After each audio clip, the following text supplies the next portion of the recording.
Halo teman-teman semuanya. Selanjutnya saya akan membacakan subbab terakhir dari bab 6. Cara menjadi tidak terlalu pasti pada diri sendiri.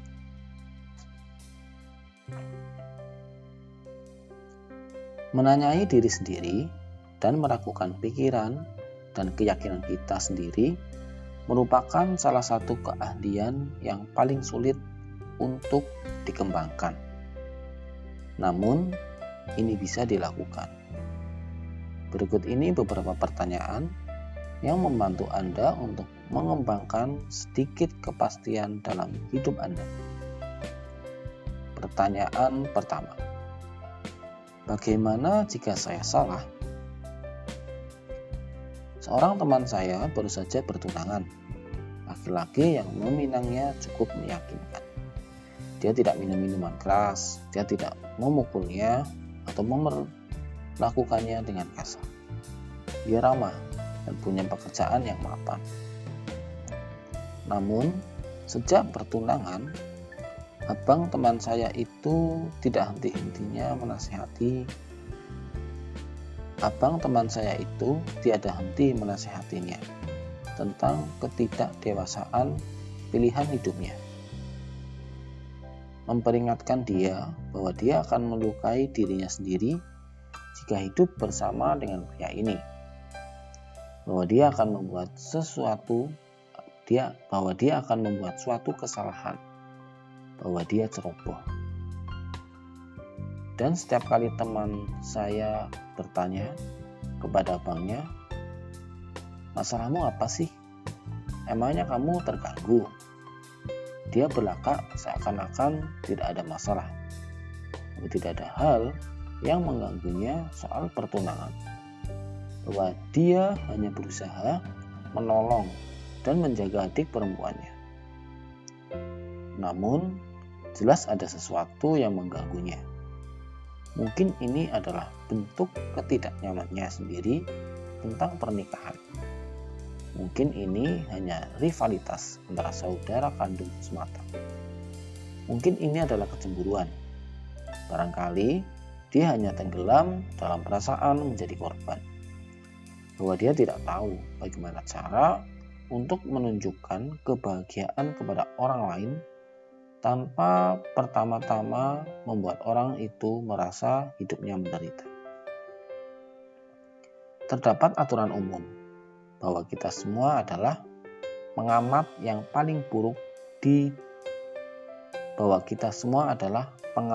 paling buruk dunia. Khususnya jika diminta untuk mengamati diri kita sendiri. Saat kita marah atau cemburu atau kecewa, kadang kita justru menjadi orang terakhir yang mengetahuinya. Dan satu-satunya cara untuk menemukan hal ini adalah dengan melubangi baju zirah keyakinan kita sendiri, yaitu terus-menerus bertanya apa yang mungkin menjadi kekeliruan kita. Apakah saya cemburu? Dan jika demikian, mengapa? Apakah saya marah? Tidakkah dia benar? Saya hanya melindungi ego saya sendiri. Pertanyaan seperti ini perlu menjadi satu kebiasaan mental. Dalam banyak kesempatan, tindakan sederhana seperti melontarkan pertanyaan-pertanyaan semacam itu membangkitkan kerendahan hati dan kasih sayang yang diperlukan untuk menyelesaikan banyak permasalahan kita. Namun, penting untuk dicatat bahwa hanya karena Anda bertanya kepada diri Anda sendiri, apakah Anda memiliki pemahaman yang keliru? Tidak serta-merta berarti Anda sungguh memiliki pemahaman keliru tersebut. Jika suami Anda menghajar Anda hanya karena daging panggang yang kosong, dan Anda bertanya kepada diri Anda, apakah Anda keliru? Mempercayai bahwa dia sedang memperlakukan Anda dengan tidak benar, tidak bisa dimungkiri. Kadang Anda benar. Tujuannya hanya untuk melayangkan pertanyaan dan menertawakan pikiran kita pada saat itu, bukan untuk membenci diri Anda sendiri. Penting untuk diingat bahwa demi suatu perubahan di dalam hidup Anda harus pernah keliru akan sesuatu.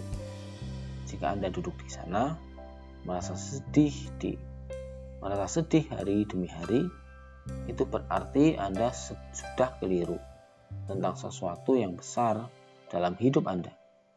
Dan jika Anda belum mampu menemukan kekeliruan tersebut dan terus bertanya pada diri Anda, maka tidak ada yang berubah.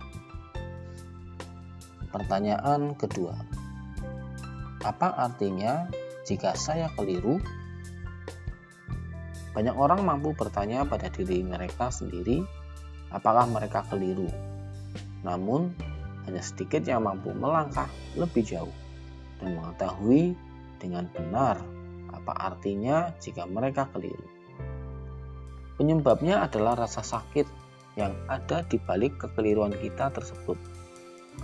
Langkah ini bukan saja mempertanyakan nilai-nilai kita, namun juga memaksa kita untuk mempertimbangkan apa jadinya dan seperti apa rasanya memiliki sebuah nilai yang bertentangan dan berbeda itu.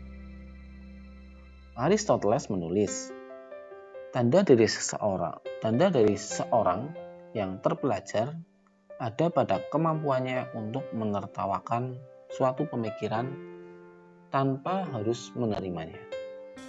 Mampu melihat dan mengevaluasi nilai-nilai yang berbeda tanpa perlu menerapkannya mungkin adalah keahlian untuk yang dituntut. Mampu melihat dan mengevaluasi nilai-nilai yang berbeda tanpa perlu menerapkannya mungkin adalah keahlian utama yang dituntut untuk mengubah hidup seseorang dengan cara yang sangat berarti. Seperti kasus abang teman saya di atas. Pertanyaannya untuk dirinya seharusnya, apa artinya jika ternyata pendapat saya keliru tentang pernikahan saudari saya? Kadang jawaban dari pertanyaan semacam itu cukup belak-belakan dengan bentuk jawaban seperti saya seorang yang egois, atau rapuh, atau keparat narsis. Jika dia keliru dan ternyata pertunangannya saudarinya baik-baik saja, sehat dan bahagia, sungguh tidak ada penjelasan lain untuk perilaku sang abang selain dia memiliki rasa tidak aman dan nilai-nilai yang kacau. Dia mengira dirinya tahu apa yang terbaik untuk adiknya, dan bahwa sang adik tidak memiliki hak dan tanggung jawab untuk membuat keputusan bagi saudarinya. Dia yakin dialah yang benar dan orang lain pasti salah. Bahkan ketika hal ini terkuak, entah dalam diri abang teman saya itu maupun entah dalam diri abang teman saya itu maupun diri kita sendiri. Pengakuan semacam itu sulit diterima. Ini menyakitkan. Itulah mengapa hanya sedikit orang yang mampu melakukannya. Meskipun demikian, pertanyaan-pertanyaan tersebut diperlukan untuk menemukan masalah inti yang memicu perilakunya dan kita yang menyebalkannya. Pertanyaan ketiga, apakah kekeliruan dalam menciptakan permasalahan yang lebih baik atau buruk ketimbang permasalahan saya sekarang, baik untuk diri saya maupun orang lain? Ini adalah cara paling jitu untuk menentukan apakah kita sudah menemukan beberapa nilai yang solid atau kita sepenuhnya orang yang gila yang kerjanya mencocoki orang lain, merecoki orang lain, termasuk diri kita sendiri. Di sini tujuannya adalah untuk melihat masalah mana yang lebih baik. Karena seperti yang dikatakan si Panda Nyinyir, masalah kehidupan itu tidak ada akhirnya. Dalam kasus abang teman saya, pilihan apa yang dimilikinya? Pertama, terus membuat drama dan gesekan dalam keluarga, memperumit apa yang seharusnya menjadi saat yang membahagiakan, menghancurkan kepercayaan dan rasa hormat saudarinya. Semua karena dia memiliki firasat. Beberapa orang yang mungkin menyebutnya intuisi, bahwa laki-laki ini tidak baik untuknya. Kedua, tidak mempercayai kemampuannya sendiri untuk menentukan mana yang benar atau mana yang salah atas kehidupan saudarinya. Dan tetap rendah hati, mempercayai kemampuannya untuk membuat keputusan sendiri. Dan bahkan jika dia tidak bisa mempercayainya, menerima dan menghargai apapun itu sebagai bentuk cintanya kepada adiknya.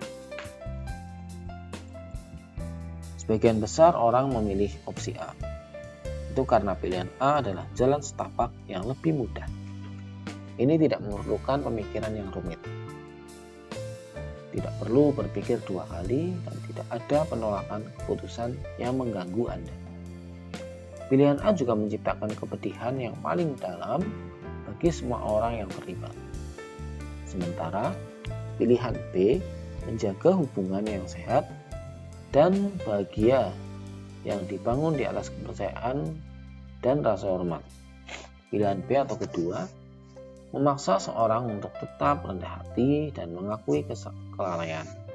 Pilihan B atau nomor 2 juga memungkinkan orang untuk tumbuh melampaui rasa tidak aman mereka, serta mengenali situasi manakala mereka menjadi impulsif atau tidak adil atau egois. Namun, pilihan kedua atau pilihan B ini sulit dan menyakitkan. Jadi, sebagian besar orang tidak memilihnya. Abang teman saya saat memprotes pertunangan adiknya masuk ke dalam suatu peperangan imajinatif dengan dirinya sendiri. Tentu dia yakin bahwa apa yang dilakukannya adalah untuk melindungi saudarinya. Namun, seperti yang kita lihat, keyakinannya bersifat sewenang-wenang. Lebih parahnya, kadang bisa dibuat-buat untuk membenarkan nilai dan ukuran yang telah kita pilih untuk diri kita sendiri. Sejatinya, dia memilih untuk menghancurkan hubungan dengan saudara perempuannya daripada mempertimbangkan kemungkinan dia bisa saja keliru. Meskipun pilihan yang terakhir dapat menolongnya lepas dari rasa tidak aman yang jelas-jelas membuatnya keliru. Saya mencoba untuk hidup dengan sedikit aturan. Namun, salah satu aturan yang telah saya terapkan selama bertahun-tahun adalah ini. Jika saya merasa seseorang mengacaukan hidup saya atau melihat ada orang lain yang hidupnya kacau, sebenarnya sayalah yang jauh lebih kacau. Saya telah mempelajari ini dari pengalaman.